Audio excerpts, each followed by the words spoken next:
5 मे 2026 संभाजीनगरहून गावाकडे जात आहे. तर या ठिकाणून शेतकऱ्याचे फोन आल्यामुळं परत एकदा एक अंदाज देणार आहे. राज्यातल्या शेतकऱ्याला सांगू इच्छितो की राज्यामध्ये आज देखील बऱ्याच ठिकाणी स्थानिक वातावरण तयार होऊन पाऊस झाला, पण आणखीन 8, 9, 10च्या दरम्यान बऱ्याच भागामध्ये विदर्भामध्ये पाऊस होणार आहे, म्हणून हा अंदाजा खेळायचा. पण त्याच्यानंतर मात्र 15 ते 20च्या दरम्यान 15 मे ते 20च्या दरम्यान काही भागामध्ये चांगल्या पावसाळ्यासारखा पाऊस पडणार आहे.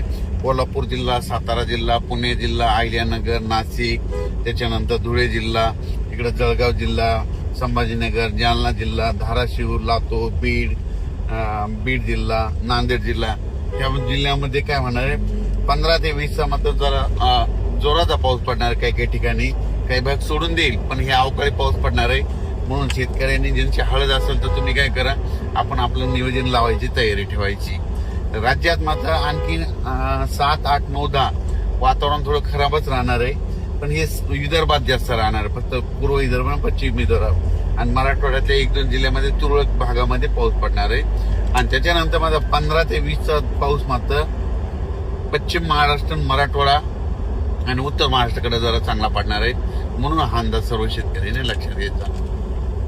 15 मे ते 20 मेचा जे पाऊस पडणार आहे ते खास करून ऊस शेतकऱ्यासाठी खूप चांगली आनंदाची बातमी आहे.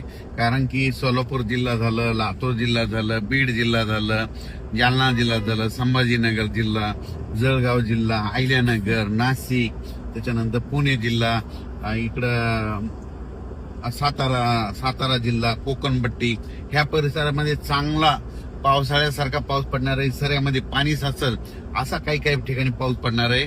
म्हणून हे ऊस शेतकऱ्यासाठी आनंदाची बातमी. म्हणून हे अंदाज सर्व शेतकऱ्यांनी लक्षात घ्यायचा. सर्व शेतकरी